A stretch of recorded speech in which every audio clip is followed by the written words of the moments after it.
साधनेन विनाप्येव ममाप्नोति न संशयः। वाञ्छाकल्पतरुभ्यश्च कृपासिन्धुभ्यो वैष्णवेभ्यो नमो नमः। प्रह्लाद नारद पराशर पुण्डरीक व्यासाम्बरीश सुकसौनक भीष्मदाल्भ्याम् रुकमाङ्गदार्जुन वसिष्ठ विभीषणादि एतानहं परमभागवतान् नमामि। भक्त भक्ति भगवंत गुरु चतुर नाम बपुएक, इनके पद वंदन किए नासै विघ्न अनेक।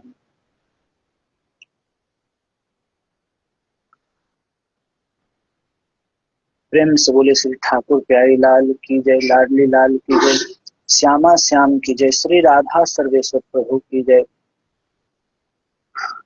श्री युगलात्मक हंस भगवान की जय, श्री सनकादिक भगवान की जय, देवर्षि श्री नारद भगवान की जय, श्री निम्बार्क भगवान की जय, रंग देवी सुदेवी जी की जय, ललिता विशाखा जी की जय, चंपक लता चित्रा जी की जय, श्री तुंग विद्या इंदुलेखा जी की जय, समस्त सहचरी वृंद की जय, पूज्य गुरुदेव भगवान की जय, वृंदावन धाम की जय, बरसाने धाम की जय, यमुना महारानी की जय, तुलसी महारानी की जय, श्री भक्तमाल ग्रंथ की जय, श्री अग्रदेवाचार्य जी महाराज की जय, श्री नाभादास जी महाराज की जय, श्री प्रियादास जी महाराज की जय, समस्त संत वैष्णव भक्त वृंद की जय, श्री अम्बरीश जी महाराज की जय, भक्त और भगवान की जय। जय जय श्री राधे श्याम।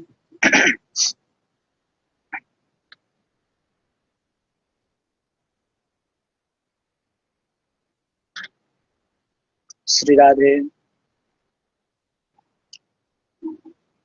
अभी हम लोग अम्बरीश जी का ही चरित्र श्रवण कर रहे हैं।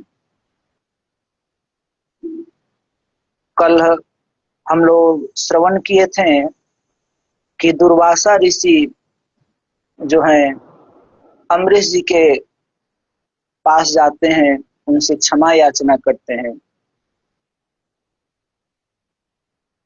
लेकिन अम्बरीश जी स्वयं लज्जित होते हैं कि ये आप ब्राह्मण हैं, संत हैं, आप मुझसे क्षमा क्यों मांग रहे हैं। और फिर उसके बाद अम्बरीश जी जो हैं सुदर्शन चक्र जी से प्रार्थना करते हैं कि आप अपने तेज को समेट लीजिए, इन्हें क्षमा कीजिए।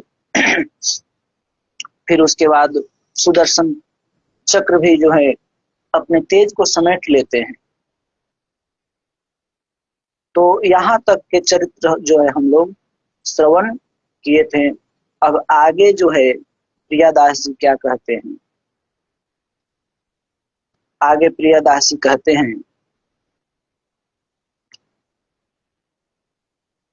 एक नृप सोता सुने अम्बरीश भक्ति भाव, भयो ही भाव ऐसो वर कर लीजिए। पिता सो निशंक हुई के कही पति कियो मही, विनय मानी मेरी वेगी चिट्ठी लिख दीजिए।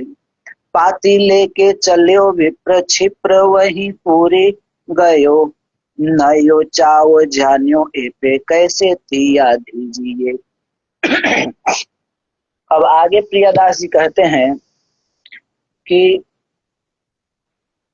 जब ये सब घटनाएं घट गई तो मिथिला प्रांत के एक राजा राम मोहन जी थी। उनकी पुत्री जो जो थी, उनकी पुत्री का नाम था सुबोधिनी। तो वही कहते हैं, एक नृप सुता सुनी अम्बरीश भक्ति भाव। जो एक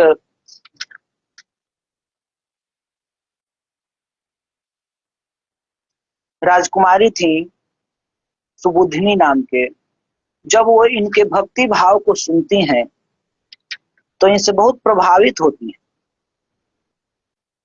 क्योंकि अम्बरीश जी की भक्ति तो पूरे विश्व में विख्यात थी ही। लेकिन जब ये घटना घटी दुर्वासा ऋषि के साथ तो और भी इनकी प्रसिद्धि हो गई। और नारद जी जो हैं ऐसी घटनाओं को जगह जगह पे सभी किसी से कहते रहते थे। तो इनके भक्ति भाव को वो राम मोहन राजा जो थे, उनकी पुत्री जो सुबोधिनी थी, वो जब इनके भक्ति भाव को सुनती है तो वो मन ही मन बहुत प्रसन्न होती है और वो इच्छा करती है कि मैं इन्हीं को जो है अपना पति बनाऊंगी, वर रूप में मैं इन्हीं को वरण करूंगी।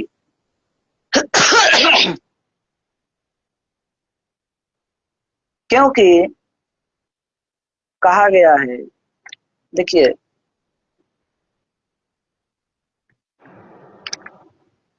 वास्तव में यदि सबके पति कौन है तो भगवान, सबके पति तो वही हैं।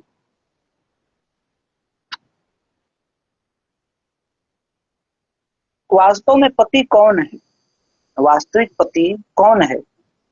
तो भागवत जी के पंचम स्कंध के 18वें अध्याय के 20 श्लोक में कहते हैं, स वै पति स्याद कुतो भय स्वयं समन्ततः पाति भया तुरम जनम। पति कौन है? स वै पति, पति वही है जो स्वयं सर्वथा निर्भय हो और दूसरे भयभीत लोगों की सब प्रकार से रक्षा कर सके। तो ऐसा गुण जो है किसमें? भगवान में। वो सर्वथा निर्भय हैं, उनको किसी से कोई भय नहीं है और वो सबकी रक्षा भी करते हैं। तब कोई कहे कि भैया चलो भगवान में घट जाएगा, भक्त में कैसे घटेगा? तो देखिए, भक्त भी हमेशा निर्भय रहता है और वो भी सबकी रक्षा करता है। क्यों निर्भय रहता है? त्वया भी गुप्ता विचरन्ति निर्भया। भक्त जो होते हैं वो भगवान के शरणागत होते हैं और भगवान के शरणागत होने के कारण भगवान के द्वारा वो रक्षित होते हैं, जिसके कारण वो निर्भय विचरण करते हैं और सब प्रकार से अन्य लोगों की रक्षा भी करते हैं, भक्त भी। तो इसलिए सच्चा पति तो वही है। तो इनके मन में आया, ये जो सुबुधिनी नाम की जो राजकुमारी थी, इनके मन में आया कि मैं तो अम्बरीश जी को ही पति रूप में वर्ण करूंगी। लेकिन ये बात जो है अब वो अपने पिता से कहें तो कैसे कहें, क्योंकि ऐसी बात जो है लड़की अपने माँ से कह तो सकती है लेकिन पिता से कहने में बहुत संकोच होती है। लेकिन फिर भी वो जो है प्रबल प्रेम में पड़ने के कारण लज्जा के भी परवाह न करते हुए अपने पिता से जो है ये बात कहती है। तो जब पिता से ये बात कहती हैं तो उनके जो पिता थे वो अपनी पुत्री के निष्ठा पर बहुत प्रसन्न हुए, क्योंकि इसमें दोनों चीजें थी, इसमें स्वार्थ भी था और परमार्थ भी था। स्वार्थ ये था कि अम्बरीश जी जो थे वो चक्रवर्ती महाराज थे, राजा थे। तो उनसे संबंध होने से ही स्वार्थ सिद्धि है कि ताकि चक्रवर्ती से हमारी पुत्री की शादी हो जाएगी। और परमार्थ ये था कि वो भक्त थे, परम भागवत थे, भक्त थे, तो उनसे संबंध स्थापित होने से परमार्थ की भी सिद्धि होगी, अर्थात भगवान की भक्ति से भी जीव जुड़ेगा। तो दोनों चीज थी। तो कहते हैं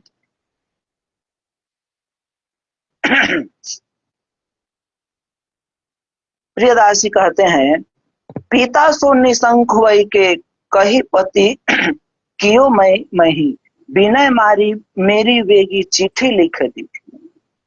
तो अपने पिता से कहते हैं कि आप एक पत्र लिख करके उनके पास भेजिए कि मेरी पुत्री आपको जो है वर रूप में वरण करना चाहती है। तो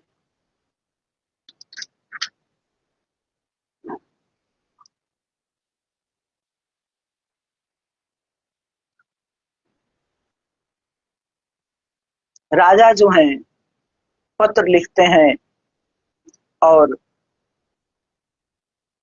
एक विप्र के हाथ से जो है उस पत्र को भेजते हैं, और वो विप्र जो है उस पत्र को ले जाते हैं, अम्बरीश जी को देते हैं। तो क्या कहते हैं अम्बरीश जी? कहते हैं पाती लेके चलियो विप्र क्षिप्र वही पूरी गयो, नयो चाओ जानियो ए पे कैसे तिया दीजिए। उसने वो पंडित जो थे, विप्र जो थे, वहां गए, उनको पत्र दिए। उसे राजा जो है पढ़ करके कहते हैं कि मैं राज्य कन्या की नवीन लालसा को समझ गया, पर मैं उसे अपनी स्त्री नहीं बनाऊंगा।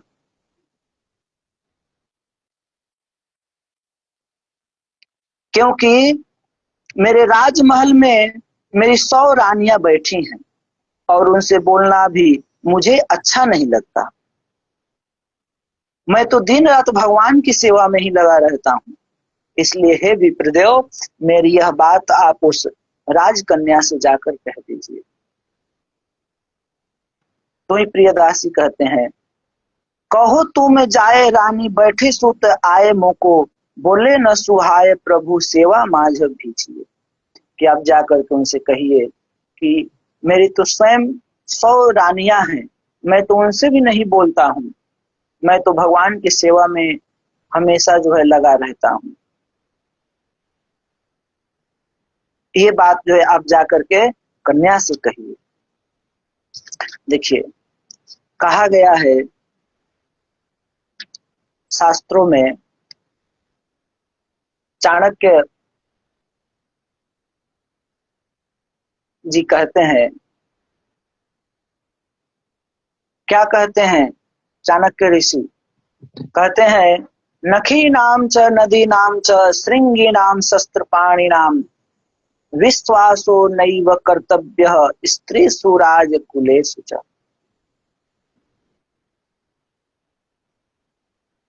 चाणक्य ऋषि कहते हैं, नखी नाम अर्थात नख वाले से, नख वाले सिंह, व्याघ्र आदि, नदी नाम च और नदियों का, और श्रृंगी नाम और सिंह वाले जानवरों का, और शस्त्रपाणि नाम और हाथ में शस्त्र लिए हुए का, विश्वासो नैव कर्तव्य और स्त्रीसु राजकुलेषु, स्त्रियों एवं राजकुलों का विश्वासो नैव कर्तव्य, कभी विश्वास नहीं करना चाहिए। किन किन से? तो नखी नाम च नदी नाम च श्रृंगी नाम शस्त्रपाणि नाम, विश्वासो नैव कर्तव्य स्त्रीसु राजकुलेषु च। अर्थात जो नखधारी जो पशु हैं, जैसे सिंह, व्याघ्र, और नदी, नदी पर भी, और सिंह वाले पशु, और हाथ में शस्त्र लिए हुए पर और स्त्री पर और राजकुलेशु और राजकुल पर कभी विश्वास नहीं करना चाहिए। कि कब क्या कर दें कुछ नहीं कहा जा सकता। तो यहाँ पर ये इसलिए कह रहे हैं क्योंकि अगर कोई भक्त है, भगवान की भक्ति में लगा है, और अगर वो किसी स्त्री पे विश्वास करके उस उसमें यदि आसक्त होता है, तो पता नहीं कब कैसे क्या होगा, कुछ नहीं कहा जा सकता है और उसकी भक्ति में बाधा उत्पन्न हो सकती है। इसलिए यहाँ पर ये बात कह रहे हैं कि स्त्रियों पर जो है विश्वास नहीं करना चाहिए।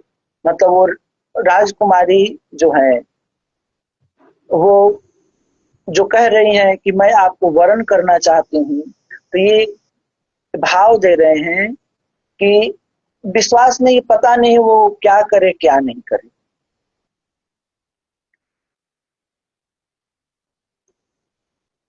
भैया आजकल की स्थिति तो और बद से बदतर होती जा रही है।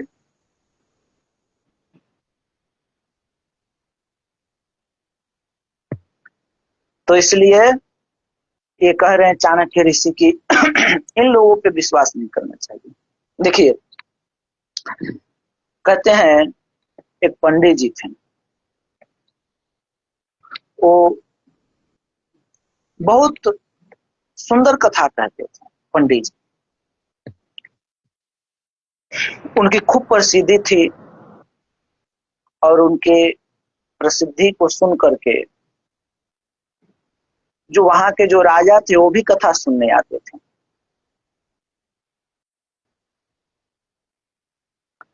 और उनकी कथा में आने लगे और कथा सुनने से धीरे धीरे उनको भी जो है विषयों से अर्थात सांसारिक भोगों से उनको भी वैराग्य उत्पन्न होने लगा और सब ओर से अपने मन को हटा करके भगवान में ही अपने मन को लगा दिए, भगवत भजन में ही प्रवृत्त हो गए सब छोड़ करके।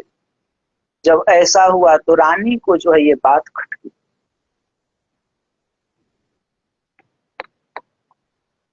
अन्य किसी का छोड़िए, वृंदावन की ही एक संत हुए गदाधर भट्ट जी। उनकी जीवन में आता है कि गदाधर भट्ट जी कथा कहते थे तो एक राजा थे, उनका नाम तो स्मरण में नहीं है, तो राजा जो हैं उनकी कथा में आते थे। तो कथा में आते थे, कथा सुनते थे, भजन भक्ति में लगे रहते थे। इससे उनकी जो पत्नी थी, उनकी पत्नी को ये बात खटकने लगी कि कहीं ये संत महात्मा न बन जाएं। तो अब वो चाहते थे कि इनको मैं कैसे मना करूं। वो मना करते थे लेकिन वो मानते नहीं थे। तो वो सोचे कि क्या करूं कि ये न जाए वहां पर। तो वो सोची कि क्यों ना जो गदाधर भट्ट जी हैं उन्हीं को कुछ ऐसा उपाय करके उनकी छवि को ही धूमिल कर दें जिससे ये वहां पर न जाए। तो वो जो है एक किसी नटनी को कुछ सोने की मुहरें दी और बोली कि तुम गर्भवती का वेश धारण करके और उस कथा में जाना और कहना कि मेरे पेट में जो गर्भ है, बालक है, वो इन्हीं गदाधर भट्ट जी का है। ऐसे कहने से उनकी छवि धूमिल होगी, फिर उसके बाद मेरे पति जो हैं वो कथा में नहीं जाएंगे। तो नटनी तो नट जाति की थी, उसको ये सब करने में कोई बहुत बड़ी परेशानी नहीं थी पैसे के लिए। तो तो वो बोले कि ठीक है। तो वो ऐसे ही स्वांग रची और कथा में ही गई और जा करके जो है चिल्ला चिल्ला करके रो रो करके कहने लगी कि यही इस बच्चे के पिता जो है यही हैं, ये मुझे अपनाए। लेकिन गदाधर भट्ट जी बहुत अच्छे भक्त थे, तो राजा को विश्वास नहीं हुआ, राजा को विश्वास नहीं हुआ। तो गदाधर भट्ट जी भी कुछ नहीं बोले, बोले कि चलो इसको अपना बोलना है बोलने दो। लेकिन जो अन्य लोग जो थे, जो गदाधर भट्ट को बहुत प्रेम करते थे, उन्हीं में से एक किसी ने कहा कि सच सच बता, नहीं तो मैं तुम्हें यहीं पे मार दूंगा, कि क्या ये बच्चा किसका है। तब अंत में वो भय के बारे बाद में बोलती है कि मैं तो ऐसे ऐसे रानी जो है मुझे लालच दी थी कि इनकी छवि को धूमिल करने के लिए तो मैं ऐसे ऐसे स्वांग रची थी। तो इसलिए कहा गया है कि स्त्रियों पे विश्वास नहीं करना चाहिए। तो ये इसलिए मना कर रहे हैं कि यदि स्त्री आती है तो फिर इनकी भक्ति में जो है बाधा उत्पन्न हो, इसीलिए ये मना कर रहे हैं। तो जब वो वहां जाते हैं, वो विप्रदेव अपने राज्य में मिथिला, और वहां जाकर के जब इस बात को कहते हैं तब आगे क्या होता है। तो प्रियादास जी कहते हैं,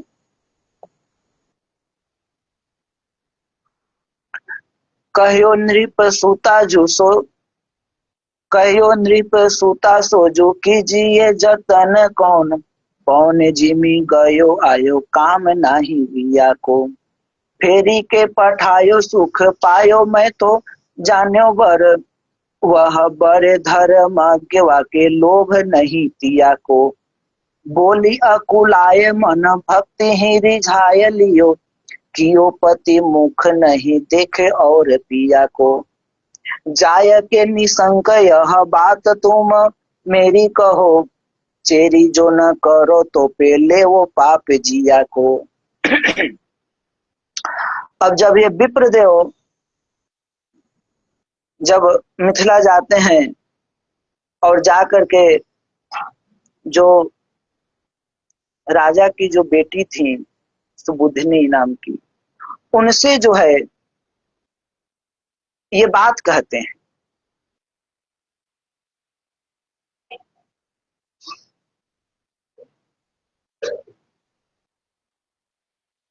वो कहते हैं जाकर के कि उन राजा का प्रण है,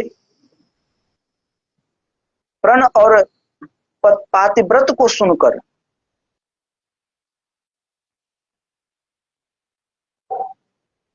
राजा अम्बरीश पुलकित हो गए और ब्याह न करने के लिए न करके अपने निश्चय से डिग गए।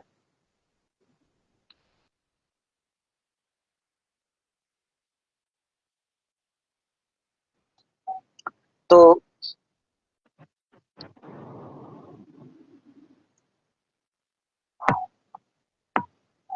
कर रहे हैं ये जब जा करके बोले उनसे,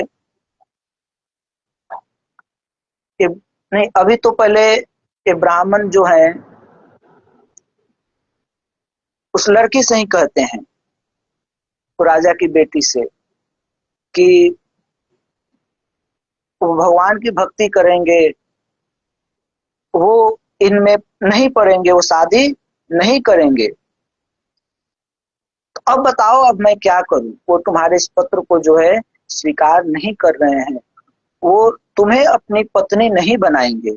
जब ये सब बातें जो वहां पर अम्बरीश जी कहे हैं उन विप्रदेव से, और ये सब बातें जब आकर के वो राजकुमारी से जब कहते हैं तो राजकुमारी दुखी नहीं हुई, राजकुमारी को और खुशी हुई कि मतलब वो भक्ति में कितने अडिग हैं कि वो मुझे भी स्वीकार नहीं करना चाहते।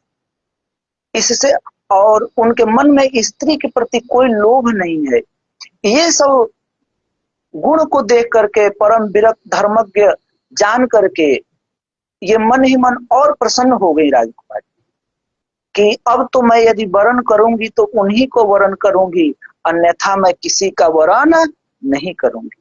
इसीलिए कहते हैं बोली अकुलाए मन भक्ति ही रिझाएगी, कि उनकी भक्ति ही जो है इनको और रिझा लिया। और कहती हैं कियो पति मुख नहीं देखी और पिया को, कि यदि मैं पति किसी को वरण करूंगी तो उन्हीं को, अन्यथा किसी को नहीं। जाय के निसंक यह बात तुम मेरी कहो, इसलिए हे विप्रदेव आप निसंकोच होकर के जाइए और मेरी इस बात को जो है उनसे कहिए। चेरी जो न करो तो पे लेवो पाप जिया को।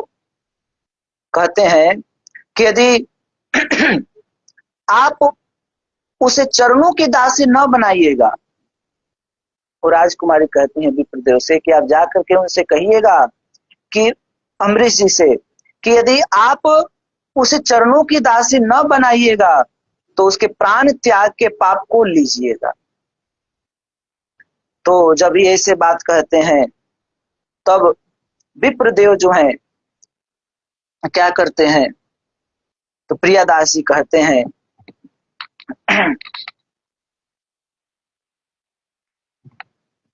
कही विप्र जाय सुनिचाय बहराए गयो, गयो लय खर गया सो फेरे फेरे लीजिए।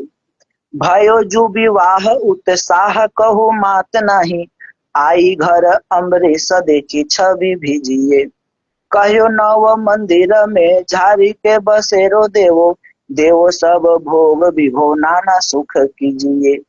पूर्व जन्म को मेरे भक्ति गंध होती, याते सन बंध पायो यह मान दीजिए। कहते हैं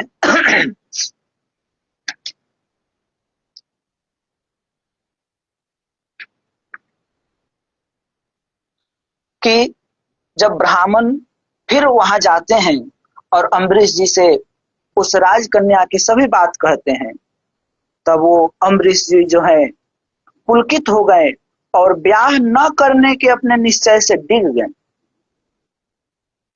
और संबंध को स्वीकार करके राजा ने अपनी तलवार दे दी। और अम्बरीश जी अपने तलवार को देते हैं उस विप्र को और कहते हैं कि इसी से भावर डाल लाइए। इस प्रकार विवाह हो जाने पर राजकन्या के मन में आनंद नहीं समा रहा था, अर्थात वो अपने तलवार जी बोले कि इसी से जो है विवाह करके उनका जो है लाइए, मैं नहीं जाऊंगा। तो विप्रदेव उनके तलवार को ही ले जाते हैं और उसी से भावर दिलवा करके शादी करा करके और फिर जो है उस राजकुमारी, और वो राजकुमारी इनके यहाँ आती हैं अम्बरीश जी के यहाँ और शादी होने पर राजकुमारी जो है आनंद में नहीं समा रही है, अर्थात बहुत खुश है। वह अपने पति के नगर में आई। राजा और नई रानी दोनों परस्पर एक दूसरे की भक्तिमय छवि देखकर आनंद मग्न। अम्बरीश जी ने रनिवास की दासियों को आज्ञा दी कि नए सुंदर भवन को झाड़ बुहार कर उसमें नई रानी को निवास दो और भोग विलास के विविध वैभव दो, जिससे सब प्रकार के सुख प्राप्त करे। इस नई रानी के साथ पूर्व जन्म की कोई मेरी भक्ति वासना थी, इसी से यह विवाह संबंध हुआ है। ऐसा मानकर राजा अम्बरीश मन में प्रसन्न हुए। अब ये राजकुमारी जो है वहां रहने लगती हैं। तो जब रहने लगती हैं तो फिर क्या देखती हैं, तो ये देखती हैं प्रियादास जी इसका अपने भक्ति रस बोधनी में वर्णन करते हैं। कहते हैं रजनी के शेष पति भवन में प्रवेश कियो, लियो प्रेम सात ढीग मंदिर के आइए। बाहिरी टहल पात्र चौका करी रिझी रही, गही कौन जाए जामे होत न लखाइए। आवत ही राजा देखी लगे न निमिख कहूँ, कौन चोर आवे मेरी सेवा ले चुराइए। देखी दीन तीन फिर चिन्ह के प्रवीण कही, ऐसो मन जो पे प्रभु माथे पधराइए। जब रानी वहां पे रहने लगती हैं तो रानी जो है अमरीश जी से कहती हैं कि मैं कुछ सेवा करना चाहती हूँ, कैसे कर। तो जो वहां की दासी जो थी, वो दासी सब कह रही हैं कि महारानी जी, महाराज न तो किसी रानी के यहाँ जाए न कोई रानी उनके यहाँ जा सके। अर्थात अम्बरीश जी जो है किसी रानी के पास नहीं जाते थे और न कोई रानी उनके पास जाती थी। बड़ा सख्त पहरा है, बड़ी कठोर आज्ञा है। तब रानी ने पूछा, अच्छा बताओ ठाकुर जी की सेवा कहाँ करते हैं। तो दासी ने कहा कि श्री ठाकुर जी का मंदिर आपके महल के बिल्कुल पास ही है। आप जो नित्य प्रति घंटा घड़ियाल की ध्वनि सुनती हैं वह वहीं की है। रानी ने महाराज की दिनचर्या पूछी उन दासियों से।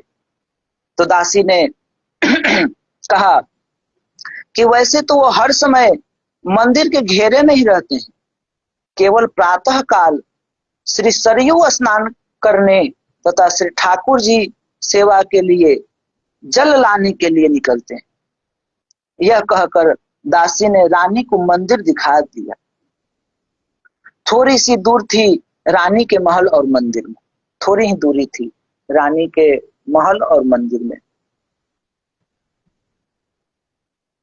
तो जब रानी ये सब बात जान गई तो एक दिन की घटना ये होती है कि कुछ रात्रि शेष रह जाने पर, अर्थात प्रातः काल की बेला होने वाली थी, तो कुछ रात्रि शेष रह जाने पर केवल प्रेम के सहारे पति के भवन में प्रवेश किया और भगवान के मंदिर में जाकर बाहरी सेवा, चौका, पार्षद, मंजन आदि करके परम प्रसन्न हुई और फिर अपने महल में चली। तो रानी जो है एक सीढ़ी बनवाई, जब जी चाहे फैला ले, जब जी चाहे समेट ले। और फिर वो रानी क्या करती है, ब्रह्म बेला में रानी ने अपने साथ किसी अन्य दासी को न रखकर प्रेम को साथ लिया, क्योंकि राम ही केवल प्रेम पिया। और वो अम्बरीश जी की बाहरी टहल जो थी, अर्थात जो चौका करना, बुहारी पोछा आदि, पार्षद अमनिया करना, तुलसी फूल और चंदन आदि की सेवा करके और रानी जो है अपने आप को कृतार्थ मानने लगी।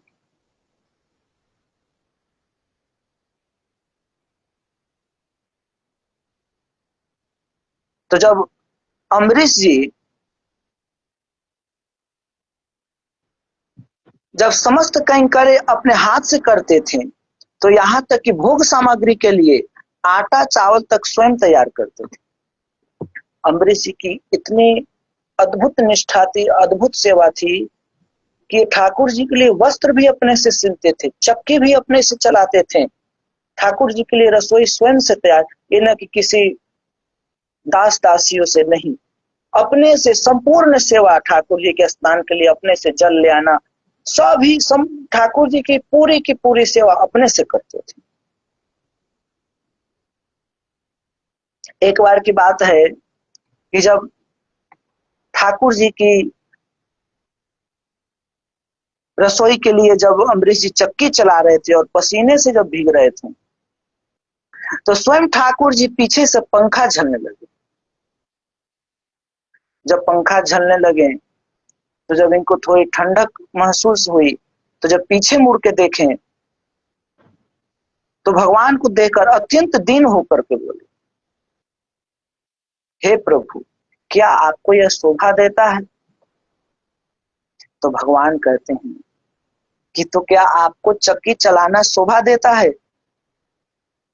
तब अम्बरीश जी कहते हैं कि प्रभु ये तो मेरा कर्तव्य है। तो भगवान भी कहते हैं कि हमारा भी तो यह विरध है। क्या? ये यथा माम प्रपद्यन्ते तांस तथैव भजाम्य हम।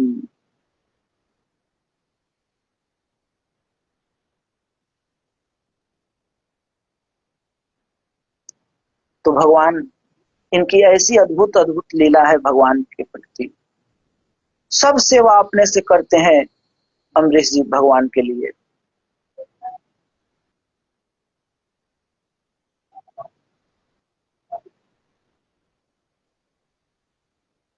तो जब रानी जा करके जो सेवा करे आई थी, तो जब अम्बरीश जी जब स्नान करके आए तो देखे कि भाई ये सेवा कौन किया, ये हमारी सेवा को कौन चुराने वाला है, कौन मेरी सेवा को चुरा लिया। तो 3 दिन ऐसे ही बीता। 3 दिन तक रानी जो है सेवा की और ये जान नहीं पाए कि हमारी सेवा को कौन चुरा रहा है। अर्थात जिस सेवा को मैं करता हूं उसे दूसरा कोई कौन कर रहा है चुपचाप। तो राजा को जो है अम्बरीश जी को अनुमान हुआ कि जब मैं स्नान करने जाता हूं उसी समय कोई भीतर प्रवेश करता है और मेरे स्नान करके आने से पहले ही जो है वो निकल जाता है। तो अम्बरीश जी एक युक्ति उपाय सोचते हैं कि क्या करें कि मैं उस व्यक्ति को जान सकूं कि मेरी सेवा कौन कर रहा है। तो ये एक उपाय सोचे। क्या सोचते हैं? तो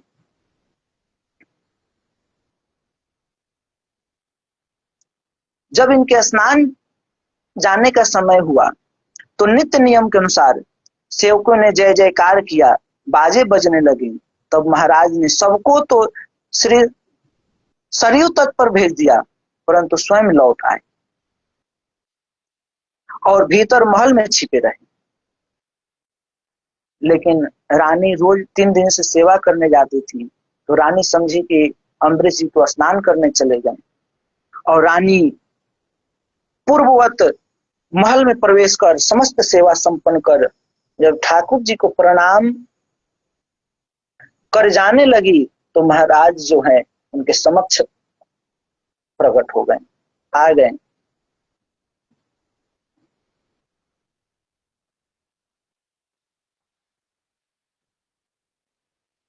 और राजा कहते हैं कि तुम प्रवीण हो, वस्तु तस्तु दोनों ही प्रवीण है। अस विचारी तज संशय राम ही भज ही प्रवीण। रानी को प्रवीण कहने पर एक हेतु यह भी है कि आप बड़ी विधि से सब सेवा कार्य करती, जिसे देखकर यह स्वतः अनुमान होता है कि यह प्रवीण। बात यह थी कि इनके घर में ठाकुर सेवा थी, रानी के घर में जहाँ ये मिथिला में रहती थी वहां पर भी ये ठाकुर जी की सेवा करती थी। इसीलिए जो भी सेवा की थी उसको बहुत अच्छे से ढंग से की थी। तब राजा ने पूछा कि आप ऐसा क्यों करती हैं? तब रानी कहती हैं कि प्रभु मैं आपकी अर्धांगिनी हूँ, अतः हमें भी आपके साथ काम करने से कम आधी सेवा तो करने का अवसर मिलना ही चाहिए। तो राजा कहते हैं आधी सेवा की बात नहीं, क्यों, स्वयं ठाकुर जी को पधरा कर पूरी सेवा करो, मैं कब रोकता हूं। अम्बरीश जी कहते हैं कि आधी सेवा क्यों करोगी, ठाकुर जी को पधराओ और पूरी सेवा करो। तब क्या होता है? तब आगे प्रियदास जी कहते हैं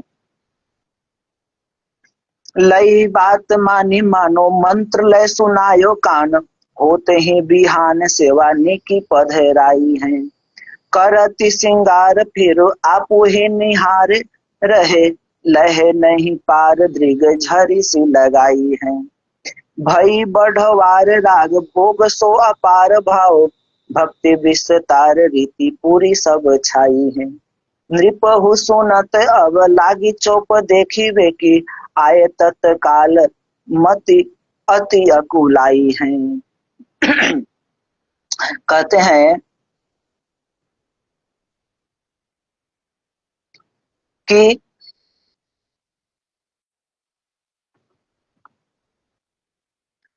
रानी ने राजा की इस बात की रानी ने राजा की बात पर इस प्रकार आदर पूर्वक मानी, जैसे गुरुदेव के द्वारा कान में सुनाया गया मंत्र भावुक शिष्य स्वीकार करता है। जैसे गुरुदेव शिष्य के कान में मंत्र देते हैं और उसको शिष्य बहुत भावुकता से, बहुत निष्ठा से, प्रेम से उसको स्वीकार करता है, वैसे जो है रानी जो है अम्बरीश जी के इस बात को स्वीकार करती। और प्रातः काल होते ही रानी ने अपने मंदिर में विधि समेत श्री ठाकुर जी की सेवा को पधराया। इससे यह निश्चय होता है कि रानी के हृदय में भक्ति के संस्कार जो है पूर्व से ही विद्यमान थे। निश्चय ही उसने अनेकों जन्मों तक विविध साधनों के द्वारा अपने समस्त कलमश नष्ट कर डाला, तभी जो है वो भगवत सेवा में इतना अनुराग है। यदि कोई व्यक्ति भगवान की कथा नहीं सुनता है, संतों की सेवा नहीं करता है, भगवान नाम जप नहीं करता है, उसमें यदि जिसका मन नहीं लगता है, तो इसका मतलब यह है कि उसका मन जो है भी शुद्ध नहीं हुआ है। उसके अंदर बहुत सारे पाप बैठे हुए हैं, जिस पाप के कारण उस व्यक्ति का मन जो है नहीं लग पा रहा। इसलिए कहा गया है जन्मांतर सहस्रेषु तपोध्यान समाधि भी नराणाम क्षीण पापाणाम कृष्णे भक्ति प्रजायते। कहते हैं कि हजारों जन्मांतर तप और ध्यान और समाधि के द्वारा जब अनेकों हजारों जन्मांतर जो है जब जीव तपस्या, ध्यान, साधना, समाधि, योग आदि करता है और जब उसके पाप क्षीण होते हैं, क्षीण पापा नाम, पापों का जब मनुष्यों के जब पाप क्षीण होते हैं, नष्ट होते हैं, तब जो है वो कृष्ण भक्ति प्रजायते, तब वो कृष्ण की भक्ति में प्रवृत्त होता है।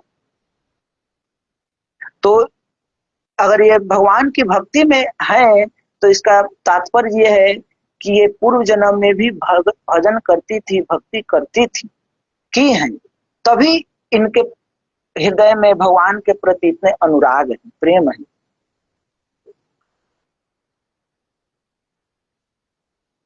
कहते हैं तो वो सेवा पधरा ली और क्या करती हैं, करती सिंगार फिर आपू ही निहारी है।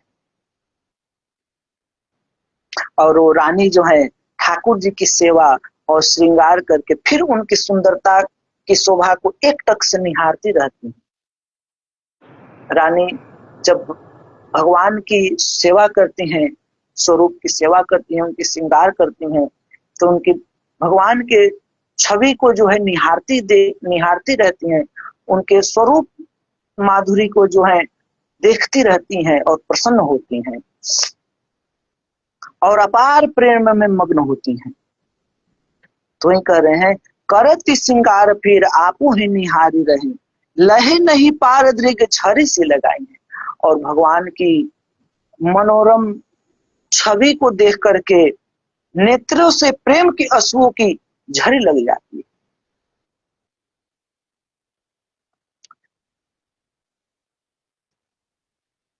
छवि निहारी गोपाल की जेहि न होई आनंद, नारायण ते जानिए यही चौथ को चंद। यदि भगवान की छवि देख करके यदि भाव उत्पन्न हो तो समझिए कि कर रहे हैं ना कि छवि निहारी गोपाल की, यदि भगवान की छवि देख करके आज ये ही न होई आनंद, और यदि किसी को आनंद उत्पन्न नहीं हो रहा है तो नारायण ते ही जानिए, यही चौथ को चंद्र। जैसे कह देते ना, चौथ के चंद्र को नहीं देखा जाता है, कहते हैं कलंक लगा होता है। तो कह रहे हैं, कहने का भाव यह है कि यदि भगवान के हम स्वरूप को देखें तो अंदर हमें आनंद हो आए। यदि भगवान की छवि कितनी है, भगवान कितने सुंदर हैं, इनकी अलकावली कैसी है, इनका चरण चिन्ह कैसा है, इनकी बांसुरी कैसी है, इनका वस्त्र कितना सुंदर है, इनके कपोल पे जो पतरावली की गई वो कितनी सुंदर है। इस छवि को देख करके खूब प्रसन्न होना चाहिए। रानी की वैसे ही स्थिति है। भई बढ़वार राग भोग सो अपार भाव, भक्ति विस्तार रीति पूरी सब छाई।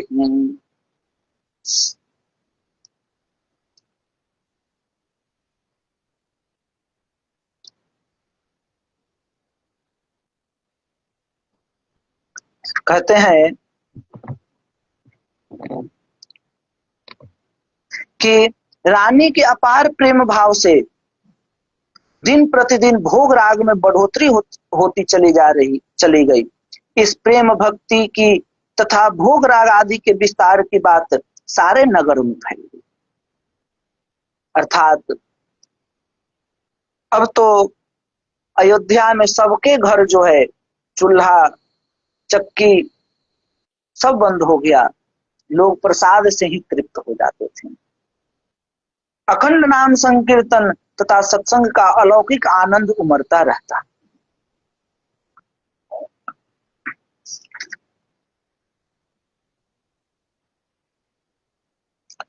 कहते हैं जब नगरवासियों के मुख से तो सुने ही, विशेषकर नारद जी के द्वारा सुने। क्या हुई तो कहते हैं कि एक बार की बात ये हुई कि रानी के भक्ति भाव की चर्चा नारद जी के भी कान पड़ी। तो वो तो ठहरे कौतुकी, चल पड़े रानी के भक्ति भाव को देखने के लिए। सर्वप्रथम तो नारद जी राजा के पास गए, अम्बरीश जी के पास। राजा ने बड़े प्रेम से बैठने को आसन दिया तथा कुछ मेवा मिष्टान प्रसाद दिया। तब तक नारद जी को कीर्तन की ध्वनि सुनाई पड़ी। तो पूछे कि यह कीर्तन की आवाज कहाँ से आ रही है। तब राजा ने कहा कि हे नारद जी, अच्छा तो मैं रानी हे तो राजा ने सच बात बताई। तो नारद जी बोले, अच्छा तो मैं रानी के भी ठाकुर जी का दर्शन कर आऊं। और यह कहकर चल दिए रानी के ठाकुर जी का दर्शन करने। जब नारद जी वह तो वहां का आनंद देखकर मुग्ध हो। जाते ही रानी ने बड़ी श्रद्धा से अर्घ पाद्य आदि से देवर्षि का पूजन किया। फिर 56 भोग प्रसाद सामने आया। नारद जी ने कुछ खाया और कुछ रख लिया राजा को दिखाने के लिए। थोड़ी देर रहकर श्री ठाकुर जी को प्रणाम कर वहां से पुनः राजा के पास आए। सोचते हुए ये आ रहे थे कि राजा तो थोड़े से किशमिश बादाम पर ही हम लोगों को टाल देते, परंतु यहाँ तो बड़े भाव की सेवा है, रानी ने तो बाजी मार ली।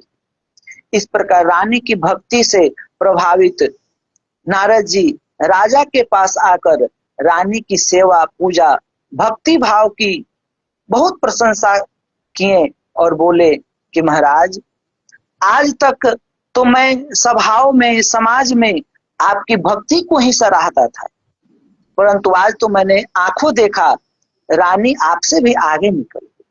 नारद जी कहते हैं तो अब कहते हैं नृपहु सुनत अब लागी चोप देखी बेखी। तो अब अम्बरीश जी के ने भी बड़ी भारी प्रशंसा सुनी, तो उन्हें भी दर्शन करने की बड़ी भारी अभिलाषा अम्बरीश जी को कि मैं भी चल के रानी के ठाकुर जी का दर्शन करूं। और दर्शन की उत्सुकता से वे अति अधीर हो गए और उसी समय शीघ्र रानी के मंदिर में आए,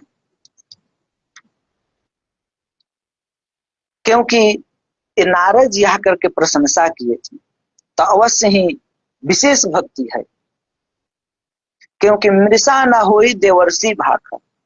नारद जी की वाणी कभी मिथ्या नहीं होती है। अवश्य देख यही देखन जोगी। राजा बड़ी शीघ्रता से अपना दैनिक सेवा कार्य संपन्न कर रानी के यहाँ जाने का उचित समय शोध कर बड़ी उतावली से चले। कहते हैं एक बात यहाँ ध्यान रखने की यह है कि राजा का यह जाना रानी के यहाँ नहीं बल्कि प्रभु अनुरागी बरभाग्नि भागवती के यहाँ समझना चाहिए। मतलब कोई ये न समझे कि राजा जो है रानी के यहाँ जाते, नहीं, वो तो ये समझ के जा रहे हैं कि कोई भक्तिमती है जो भगवान की बहुत सेवा करती हैं तो उनके यहाँ जा रहे हैं। राजा रानियों से उदासीन है न कि भगवत भक्तों से। भक्तों में तो अगाध भाव। अब राजा जो हैं अम्बरीश जी वहां जाते हैं और क्या होता है इस प्रसंग को जो है हम लोग कल श्रवण करेंगे। प्रेम से बोले श्री ठाकुर प्यारी लाल की जय, लाडली लाल की जय, श्यामा श्याम की जय, वृंदावन धाम की जय, बरसाने धाम की जय, नंद गांव की जय, गिरिराज महाराज की जय, यमुना महारानी की जय, भक्ति महारानी की जय, श्री अम्बरीश जी महाराज की जय, देवर्षि नारद जी की जय, श्री अग्रदेवाचार्य जी महाराज की जय, श्री नाभादास जी महाराज की जय, श्री प्रियादास जी महाराज की जय, पूज्य गुरुदेव भगवान की जय, समस्त परवर्ती आचार्य वृंद की जय, श्री भक्तमाल ग्रंथ की जय, समस्त संत वैष्णव भक्त वृंद की जय।